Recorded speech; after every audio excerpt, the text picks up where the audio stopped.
Coming up on the Get Lean, Eat Clean podcast. When we've done studies looking at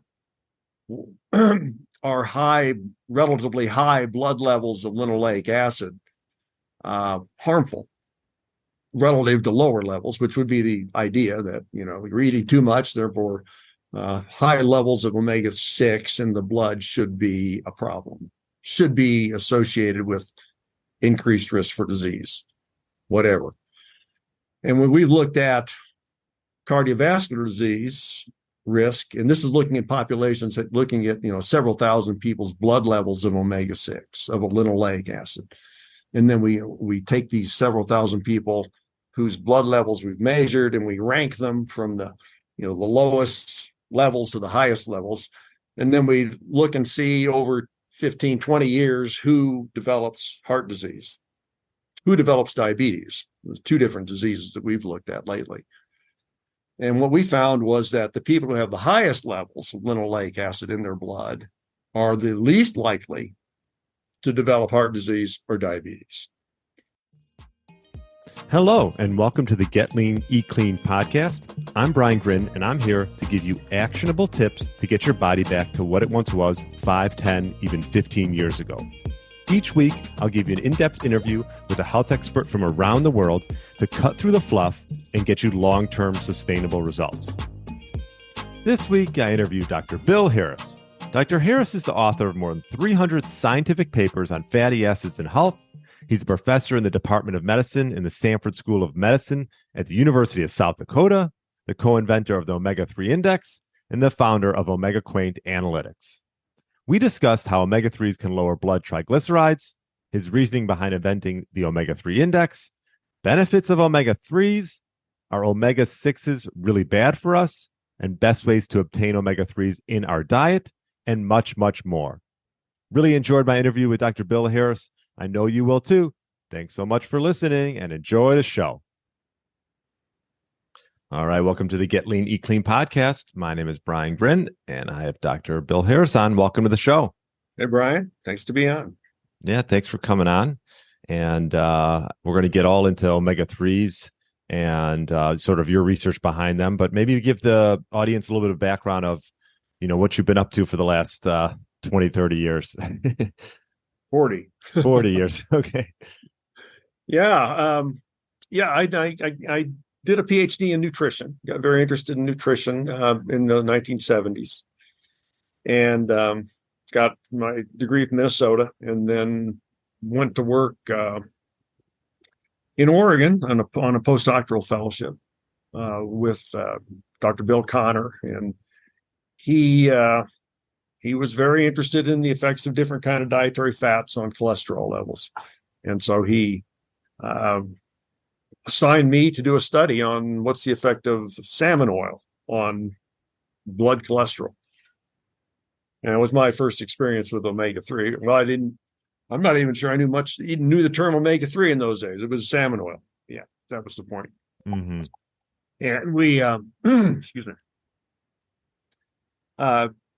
really got on the omega-3 bandwagon quite early. So first paper was 1980, and the Danish investigators had figured out the whole Eskimo story in the late 70s, that omega-3 was tied to reduced risk for heart disease. And we were kind of getting on that train just after they did. And the omega-3 story has just been building for the last 40 years. It's been building. It's still growing.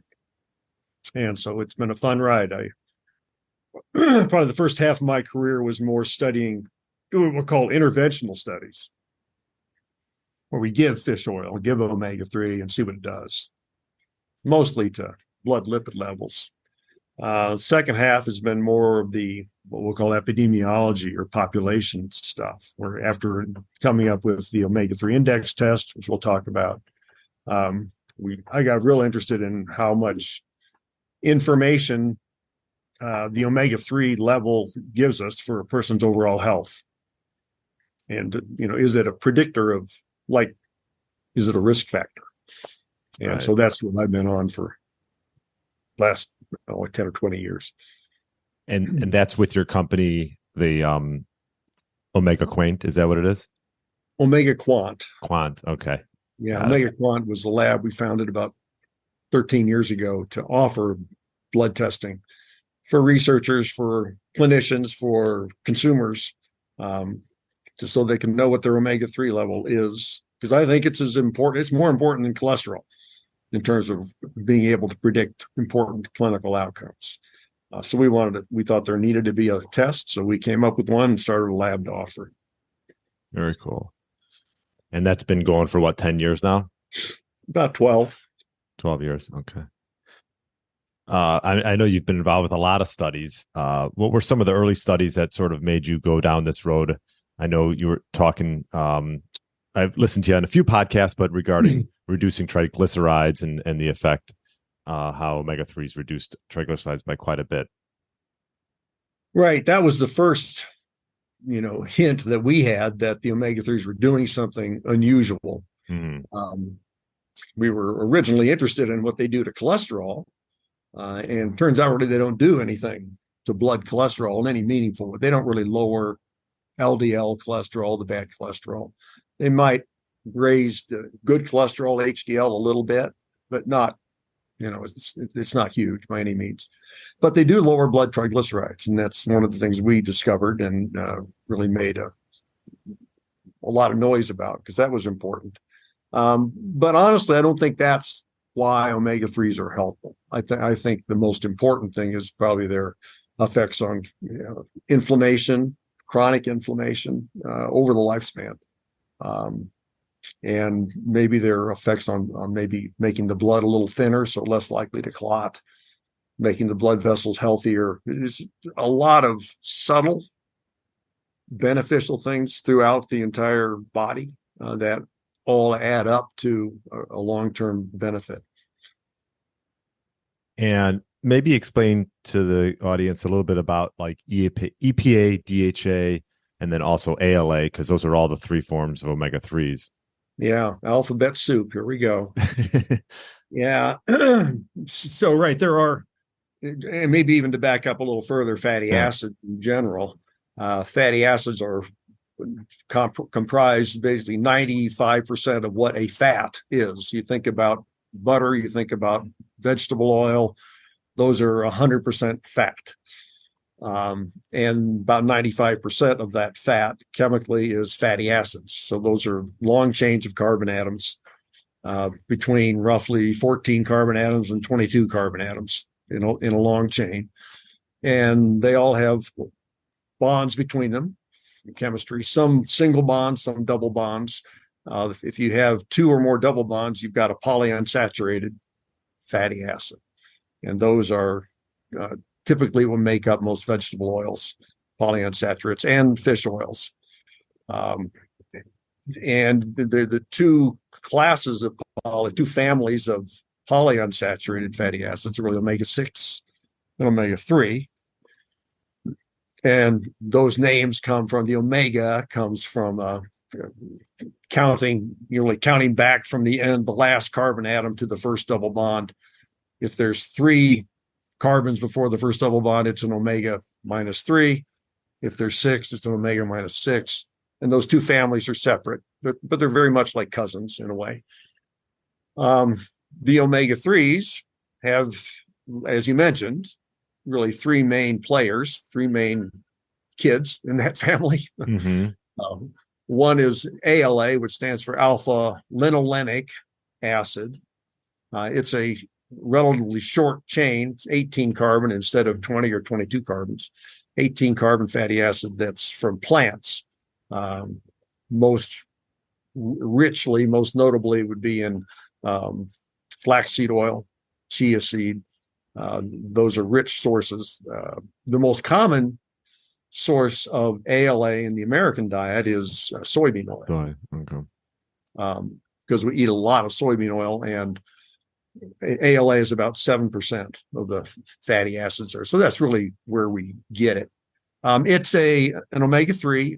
It can be, with difficulty, elongated, synthesized in the body to EPA, which is one of the 2 omega-3s from fish. So that it can be made into EPA and to DHA. but the conversion is quite small. I mean, it's somewhat controversial whether you can get enough omega-3 from just eating ALA. And people will point to, vegan cultures where they don't eat any fish at all, don't eat any preformed omega-3, and say, look, they're living, they're okay. Well, are they at optimal health or just living? It's a good question. I think that we do need preformed EPA and DHA for optimal health. And so the two we're talking about now, and what we'll probably talk about more about in this podcast, is EPA and DHA. And EPA just stands for eicosapentaenoic acid. Eicosa, EICOSA, is the Greek word for 20. And penta is 5, because it's got 20 carbons and 5 double bonds.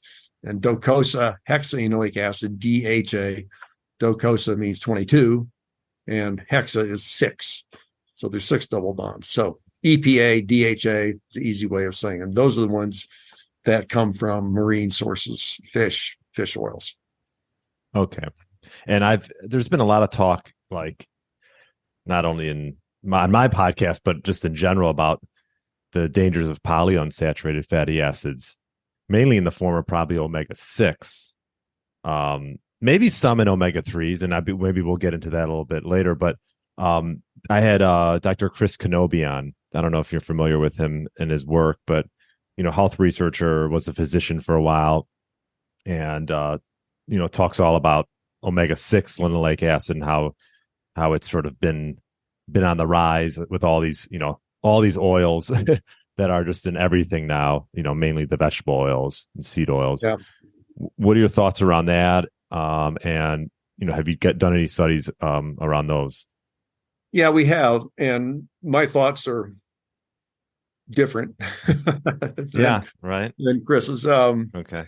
I mean, I know people are railing against seed oils writ large, and I don't have as much of a horse in that race. Could be there's something bad about seed oils, whether it's linoleic acid.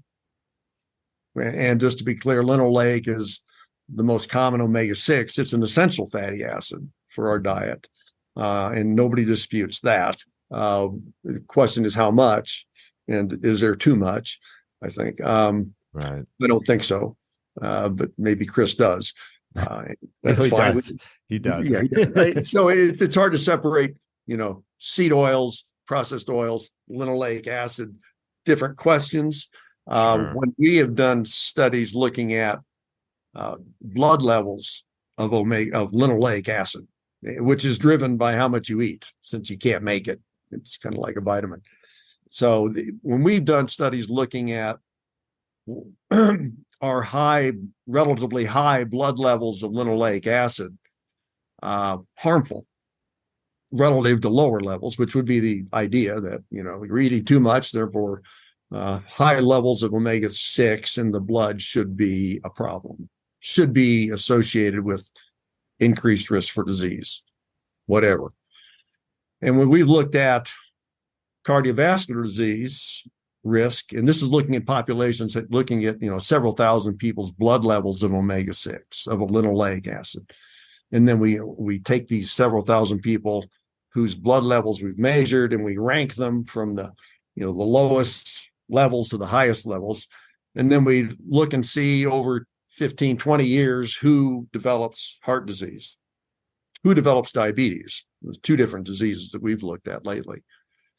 And what we found was that the people who have the highest levels of linoleic acid in their blood are the least likely to develop heart disease or diabetes,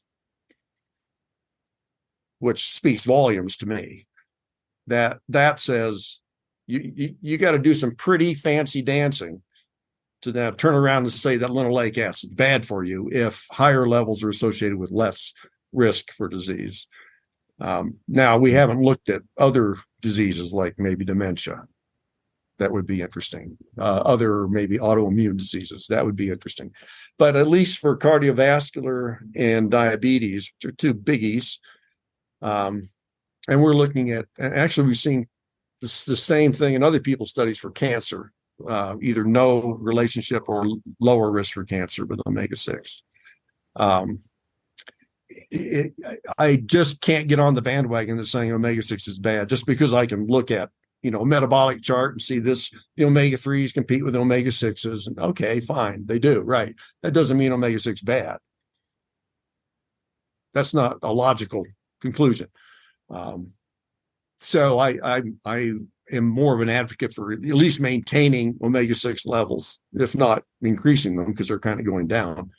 I think the evidence says the more they go down, the worse off we're going to be as a culture.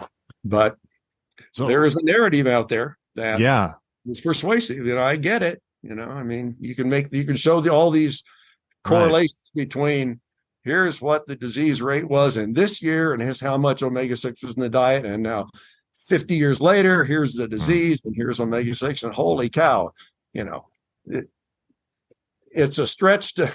There's a lot of science in there that's skipped over when you just look at a disease rate and an intake rate and skip everything else. Yeah, and people make I've watched long talks where they just go country after country and show this relationship, but that doesn't prove anything to me. Gosh, anyway, interesting. That's a bit of a soapbox. I'll get off it. Well, it is true. I do feel like for anything nowadays, if you want to find something that sort of works in your favor as far as your views, you could find you could probably find some things, right? I mean, linoleic acid, seed oils like canola and peanut and soy and sunflower. So you don't think that cooking in those cooking in those. Now that's right. That's a good point. What happens? What does cooking do to those oils? Right. Variety of things. And again, I'm not an expert on the effects of cooking at certain temperatures or certain times. So yeah, I mean, that door is possibly open. I'm not adverse to that.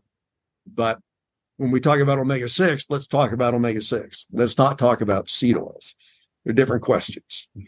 Okay. And so let's just be clear what we're talking about. And so I'm open to the possibility that, overcooked, overheated seed oils are bad for you. Sure, that's possible. That doesn't mean omega-6 is bad for you. And where are people getting most of their omega-6s then, since there's been such a rise? I think from those not necessarily overheated oils, not necessarily from French fries at McDonald's,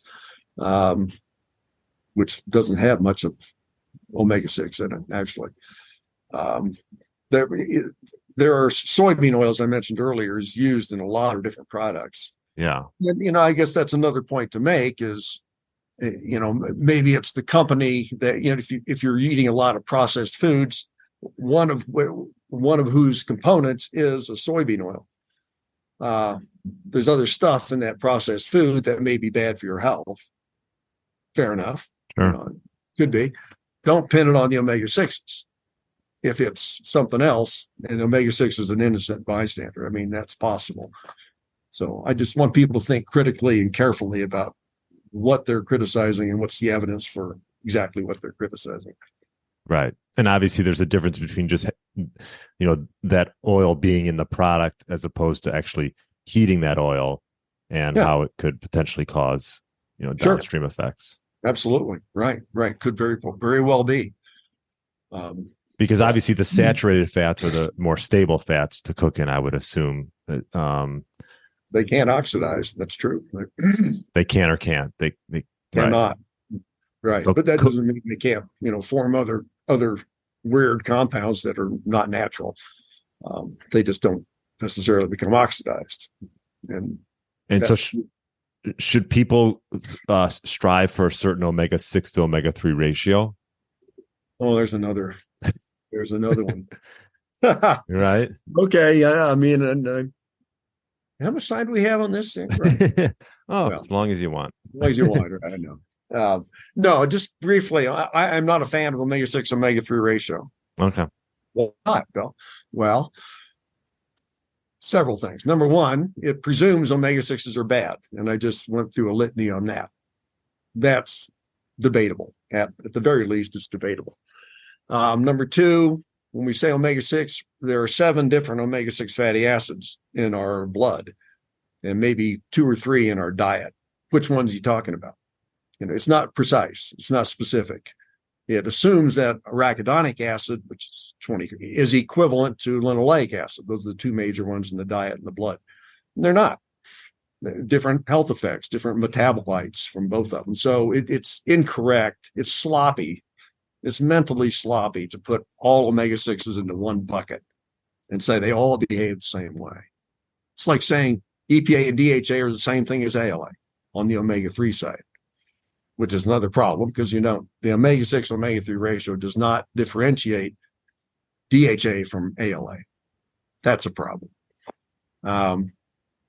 Number 3, you can have high levels of omega-6 and high levels of omega-3, or low levels of omega-6 and low omega, and have the same ratio. Sure.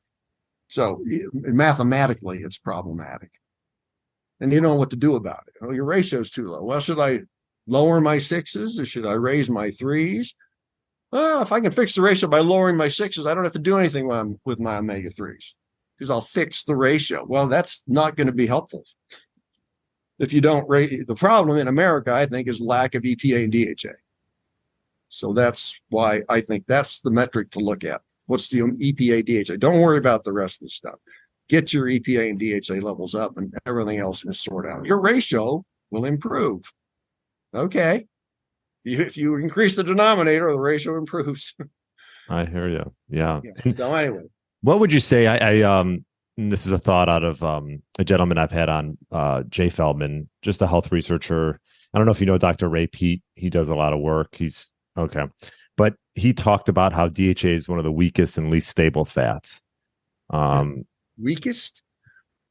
And when you mean potentially unstable? Sure. Okay. Except unless it's, you show me the data is what I'd say. Okay. Yeah. Yeah. I was just curious because he's talked about how, the structural component of the, when used as a structural component of the mitochondria, it increases the leakage of energy more than any other polyunsaturated fat. DHA does. And it's more susceptible to damage than monounsaturated fats. That was sort of his. That if you sort of put both of them in a test tube and you bubble oxygen through it, right? Definitely the DHA is going to break down, no question. That doesn't mean in a membrane in biology, in real life, that DHA can be replaced by a mono and you'll do better. That's a huge leap. What happens in a test tube in a laboratory is very different. I don't know what he says about energy leakage in mitochondria. I'd like to see the data. I'd like to see it if it's in real life, or are we talking about in a petri dish? Because everything I've seen, all our studies, higher levels of DHA in your blood, which reflects higher levels of DHA in your tissues, is always so far, been associated with better health outcomes, whatever it's from the brain to the heart, to the lung, to the kidney, etc. So show me the data. I'll send you his article. Okay. Yeah. Send me the article. Yeah, I will. I think. I'd be curious to know. We won't have to get into all of that today, but I'll send you his article because I've had him on a few times. I respect his opinion, and obviously, there's different things out there. So I'll send you it. Yeah, good. We'll talk about it. Maybe we'll get back on and discuss that. Yeah, no, that would be good. So what would you say, individuals should do on a daily basis as far as omega-3s is concerned? And, what if you are a vegetarian or a vegan? What sort of sources can you utilize? I know ALA is probably not maybe the best, but. Yeah, right. I know. Oh, well, let's start with the vast majority of Americans who are not vegetarians or vegans, or omnivores.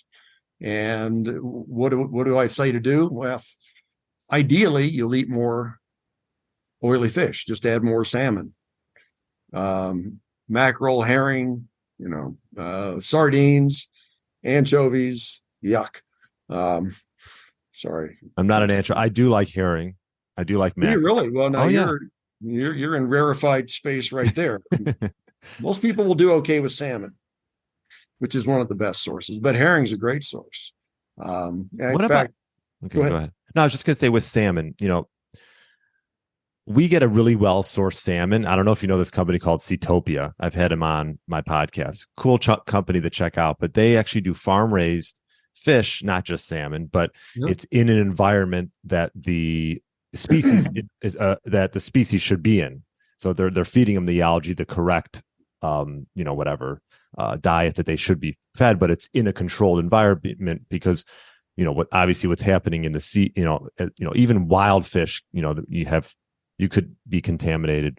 What are your thoughts around these microplastics and the contamination, with getting these oily fish? And again, I think you can measure in the minors. Yeah. Years ago, people were doing risk benefit ratio or calculations for, okay, if you eliminate salmon from your diet because you're worried about dioxin, PBCs, things like that. Because those small amounts of those were in, this is now a decade ago, they've been cleaned up, but so you miss out on the omega-3s, but you also eliminate these potential carcinogens. Sure. Well, you do the analysis and say, well, it's like 400 to 1 in favor of eating the salmon. Got it. Your risk goes down like this much for cancer and it goes up this much for heart disease. It's just a huge imbalance. So you got to look at risk benefit. And that's kind of where I'm at with most of these discussions about farmed, wild. What are they feeding the farmed? Are they feeding them more vegetable oils? There's more omega-6. Yeah, okay. It's still the best source of omega-3 you can get out there. Maybe it's not what it was 30 years ago. That doesn't mean it's not still a good product. I mean, it's a good source of EPA and DHA. You got to look at the balance to me. Don't throw out the baby with the bathwater, right? Right. No, that makes sense. I mean, so mackerel, herring, salmon. Right. We smash. SMASH is the acronym. Salmon. Oh, right. Yeah. Mackerel, anchovy, herring, sardine. Wait a minute, did I spell it wrong? I think that was everything. No, you spelled it wrong, but you might have got it right. I got it right. Yeah, I'm not. All right, I'm scientist. What about shellfish as well, huh? Shellfish, like oysters are pretty good in omega-3, which always seems puzzling to me because there's not much fat there, not much oil. But otherwise, things like lobster or mussels, shrimp, octopus, mussels, maybe. I haven't looked at clams. I don't really eat clams. Me neither. Yeah, but those. So back to your original question. But now those are the omnivores. They'll eat fish. Vegetarians, I think probably one of the best diet is probably a pescatarian, pesca-vegetarian, that kind of thing. I'll eat. Just the only meat I eat is fish. That I like. That is the best choice, the best balance. But I mean, do I do it? No, I should. Yeah, more than I used to. But vegans, where they won't eat anything from an animal, then that eliminates EPA and DHA from fish, but it does not eliminate EPA and DHA from microalgae, which are the original ocean source of EPA and DHA. So they start out as a plant. Now, most people aren't eating microalgae. You can't even buy microalgae. You can buy oils derived from cultivated microalgae, and so you can get EPA and DHA from algal sources, and those are more and more available. And vegans can certainly do that. ALA alone, if you're not going to eat EPA and DHA and you're not going to take a supplement of EPA and DHA, well, that's the third choice. That's plan C, I guess you'd say, for a vegan, is be sure you get plenty of ALA. And ALA is mainly nuts, seeds, things like that, seed oils, flaxseed oil. Right. Flaxseed oil is 50%. Half of the weight of flaxseed oil is ALA. So you could take a teaspoon of that a day and get plenty of ALA. you know. Are there other cultures that we can compare ourselves to, like the Japanese culture that where like they have higher subsets of omega 3s than we do? Yeah, they've kind of been the poster child, at least historically, for about the highest omega 3 in the planet, and in the lowest risk, almost virtually no heart disease, and the longevity about 4 years longer than Americans live. Again, historically, I'm not talking about today's generation, which is becoming more and more like us to their detriment, I'm afraid. Probably because of our Western culture. Western diet is invading Japan, and their, cheeseburgers taste good. They just do. People like them. So not criticizing them for that, but historically, Japan has been the great example of what a lifelong high omega-3 diet can produce in terms of health. I mean, and you think about it, it's truly amazing that they would live 4 years longer on average, because they smoke more than Americans do. Traditionally, they did. They certainly had higher stress. They had higher blood pressure, which was causing the cardiovascular disease in Japan was strokes, partly from the high salt diet. So they had a problem with cardiovascular. It wasn't coronary artery disease. It was here, and it was hemorrhaging, not plugging up. So that was a problem, but it certainly was very minimal compared to the prevention of heart disease that they enjoyed. They were thin, weren't overweight at all. And maybe, I don't know that that's an omega-3 effect. Having a long-term high omega-3 diet make you thin. Not a lot of evidence for it, but maybe. So yeah, that's an example of a culture where a high omega-3 has been linked with good outcomes. If you look at like Eskimos writ large, Greenland Eskimos, Canadian Eskimos, Alaskan Eskimos, it's kind of a mixed story, because if they're eating wild, whale and seal and fish if they're coastal. But a lot of them are also eating at the commissary, where they're buying really high saturated fat, cruddy food from, cheap. And they're not getting nearly the exercise they used to, because they all have their snow machines and they just ride around on them, So, and they smoke and they get infections, and it's health is a mixed bag, and omega-3 is not the panacea for everything by any means. Now, you came up with the omega-3 index. Maybe explain that a little bit. Based on a couple of studies, late 90s, early 2000s, that showed that people with the highest omega-3 blood levels were the least likely to have sudden cardiac arrest, sudden cardiac death. Two papers showed that, two very different papers. Both showed the same thing. And that was around 2002 when those papers became evident. And a colleague of mine in Germany, Dr. Clemens von Schacke, he and I were at a meeting in Chicago, 2002, and heard this talk about omega-3 levels predicting risk for sudden cardiac death. Being, again, high omega-3, really, really low risk. And we said, dang, there's got to be a blood test for this. People need to, there wasn't a blood test. So we said, let's make one up. I mean, we had done some of this before, but let's make something that's available to consumers, to doctors, so they can actually test their omega-3 level with their patients. And so in 2004, we published a paper that proposed the omega-3 index as a new marker, and it's really the red blood cell level of EPA and DHA. And so it's a marker from the blood, specifically from the red blood cells, which make up half of the blood. And it's a good marker of membrane omega-3 levels, which also is a reflection of your heart, your liver, your lungs, those other hard tissues of their omega-3 levels. So we called it the omega-3 index. Just kind of came up with that term. Yeah, doesn't include all the omega-3s. Yeah, I know. But its point is it predicts outcomes quite well. It predicts health status quite well. So that we proposed in 2004, started a laboratory 2009 to offer it, and have been doing it ever since.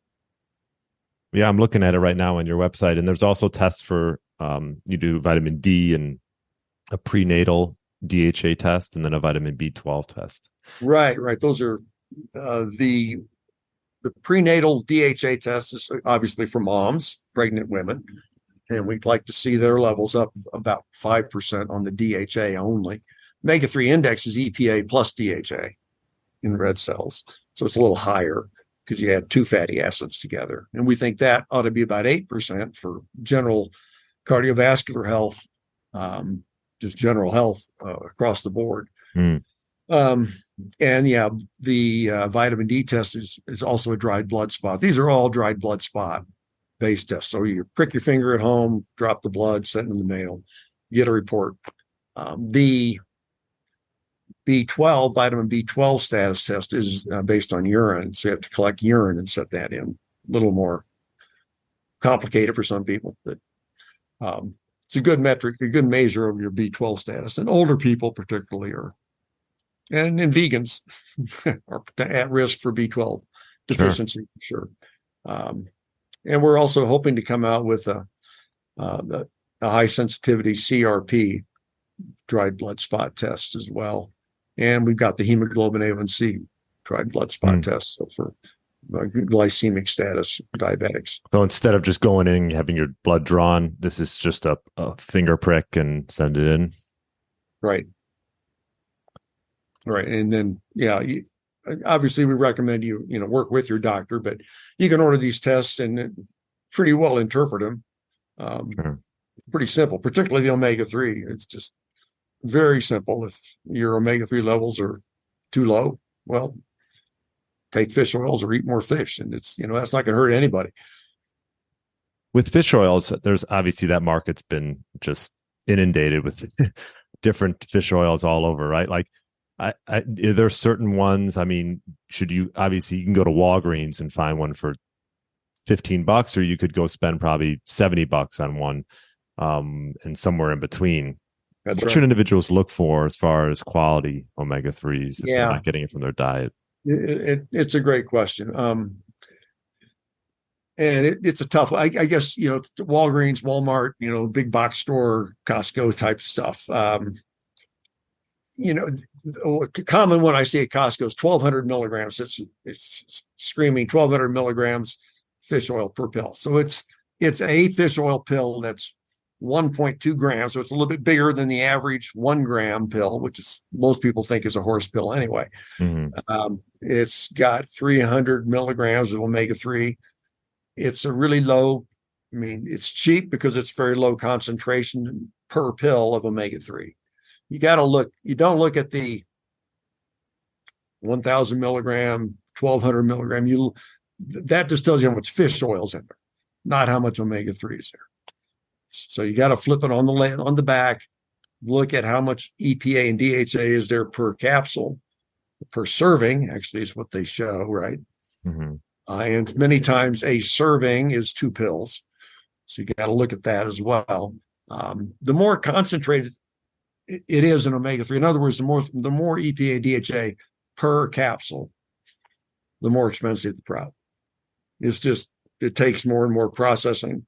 And the more concentrated it is, the cleaner it is. Not that the other ones are, I don't really think that the cheap stuff at Costco or whatever is bad for you. It's just you're taking, you're taking, 80% of the oil you're getting in that capsule is not omega-3. It's just other fats you'd get in your diet anyway. So it's not giving you much. It's just a poor way to do it. But it's not, I don't see it as harmful. I don't think there's toxins there that, are going to cancel the effects of omega-3. The average American diet provides roughly 100 milligrams of EPA and DHA a day. That's the average. The median intake, I think, is 0. Really? Meaning, yeah, you take it's because it's skewed. There are some people that eat fish and they have much higher omega-3 intakes, and then the vast majority of people that don't eat any. And so if you average that out across everybody, it comes out to be about 100 milligrams a day. But if you look at the median is the middle person in America, they're eating nothing. So if you take one of these even cheap fish oil pills from Costco that gives you 300 milligrams in a big tablet, it's three times the average right there. That's a huge step forward. So I don't want to criticize that per se, but it's not the optimal way to do it. Now you can pay right $70-$100 a bottle. Some places for really highly processed. Here's the word processed going the right way, right? Purified, all that kind of thing. Right. And I don't get real exercised about that. I think that's great if you want to do it. I'm not too concerned about uber pure omega-3 because I don't think the others are that bad. But this is not something I get real excited about. Is there an upper limit? You got some good questions, man. Well, you're only my 270 something episode. I think it's somewhat improving upon that, but maybe not. An upper limit's a good question. And meaning, is there a level of intake which becomes dangerous? That's what we mean by an upper limit, right? Which has adverse health consequences. Or could someone do the index that you have, the omega-3 index, and it's like just at like a huge number, and you're like, whoa, like could that be? Yeah, right. Well, now we've seen some huge numbers. You do millions of tests, you see numbers. Again, about 95% of Americans are under 8%. We'd like to see 8% or above. That's our goal.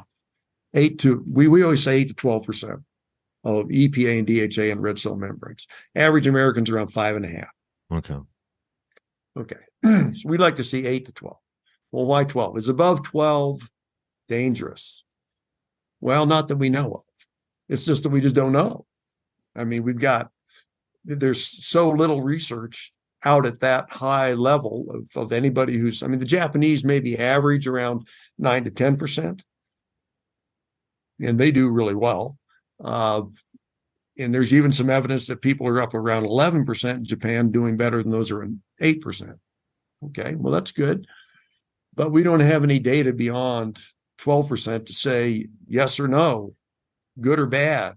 Right. So we just limit our recommendations to say if you're at 12%, or you're 13%, you don't need to be at 13%, as far as anybody knows. You probably can cut back and you're going to be just fine. You don't need to be at 16%. There's no evidence that that's going to be any benefit, and there's no evidence that that's going to be any harm. So it's just kind of it's out there in the mist of unknown. It's just no human population really ever lives chronically at a 15% omega-3 index. You can do it with supplements if you want to, but I'm not sure there's any evidence that it's good for you. Could it be predictive? Could the index be predictive of certain diseases like Alzheimer's or dementia or things like that? Yeah, that's kind of what I've been dedicating my life to the last 15 years or so. Started out with heart disease and showed that higher omega-3 index. Typically up, we look at that 8% and above.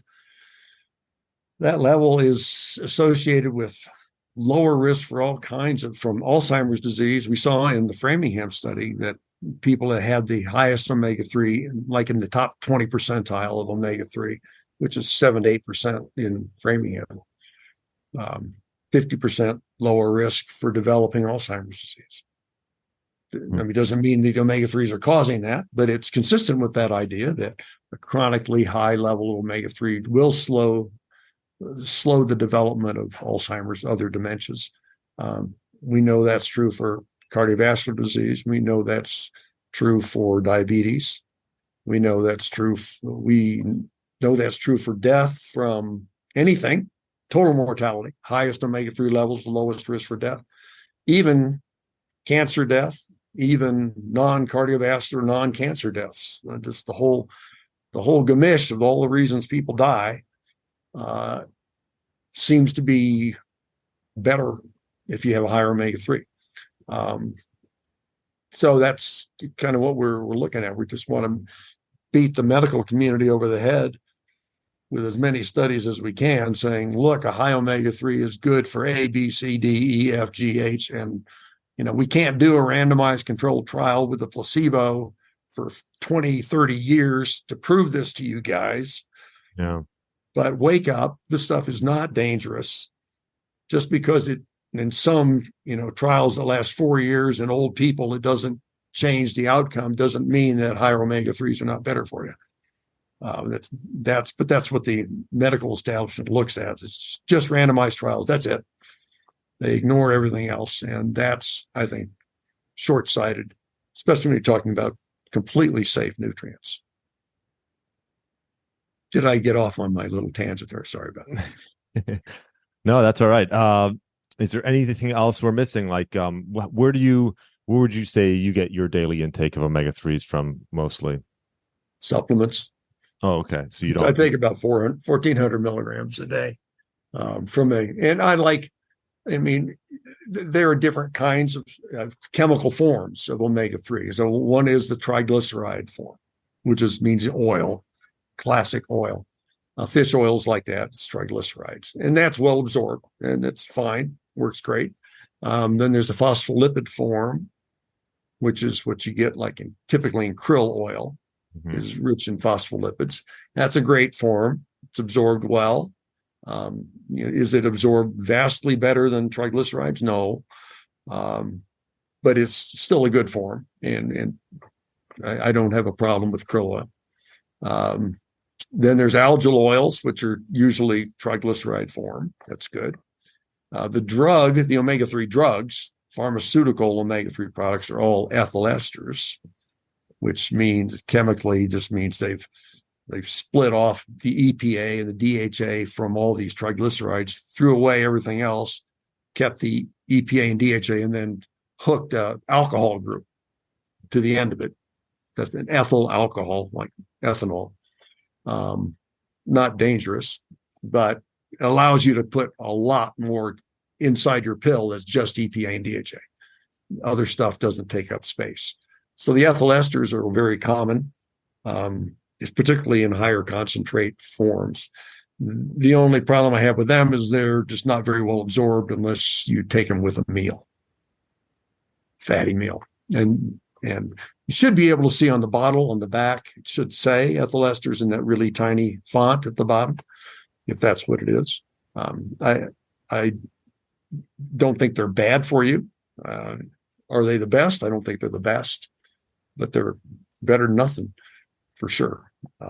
So I take a triglyceride, what they call a restructured or reconstituted triglyceride, which is a high concentrate that is a triglyceride. But they're the most expensive form too. And do you have any studies coming up, or what's on the horizon for you? Oh, we're again, my research world is looking at relationships between omega-3 levels in the blood and health. And we just presented a paper at the Nutrition Society meetings last month. This is August. Showing really for the first time that the higher people with high omega-3 levels have a lower risk of hearing loss. Because, the omega-3s make up every membrane. They're in every membrane. And the membranes of the inner ear and all the nerve circuitry to the brain, there's omega-3s there. And if there's lower levels of omega-3, they're just not operating as well. So we've seen that with dry eye disease. We've seen that in macular degeneration.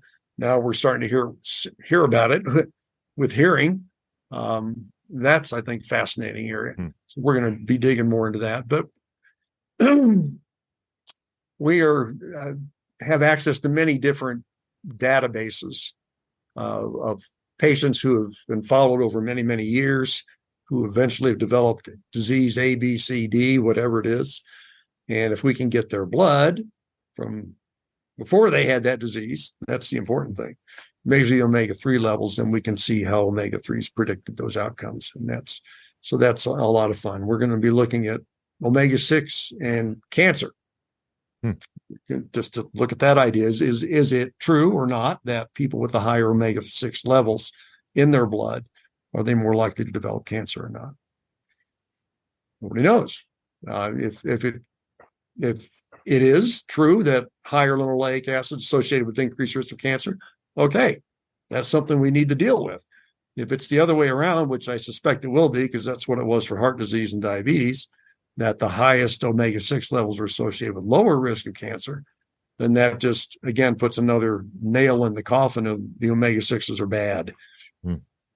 So we're studying things like that too. And if people want to get their index tested, omega-3 index tested, I noticed there's 3 tests. Do you recommend just starting with a basic test or? Yeah, right. And the 3 tests, I think, is the basic omega-3 index. All of them come from a dried blood spot. Just prick your finger, put a drop of blood, and send it in. You can pick the basic omega-3 index, which is the thing I think is the most important piece. You can get what we call the plus test, which includes some ratios, omega-6, omega-3 ratio, because some people like it, even though they don't. Some people like it. Okay, I'm not going to impose my biases on anybody. Plus, we get the trans fat index there. It gives you the trans fatty acids are measured also in membranes. So you get that with the plus. And the complete gives you all of that, plus all the other fatty acids that are in your blood, and it gives you a level of those things. Some people like that. I don't think it's as important as, get the basics first. Right. I think that's where you'd start, the basic test. And basic test. Yeah, you can go to OmegaQuant.com and just order it. I think it's like $50, something like that. They send you a little kit, prick your finger and put it on the paper and drop it in the mail. And I think between roughly 5 days after it hits the lab, the report should be in your inbox. Very cool. Something like that. Okay. Yeah, no, that's great. OmegaQuant.com. And is that the place? Yeah, I was going to say we also have we have a partner lab in Australia as well as in Scotland, kind of for the EU. Okay. So we're kind of covered worldwide. If people want to get omega-3 index testing from our laboratory, they can do it.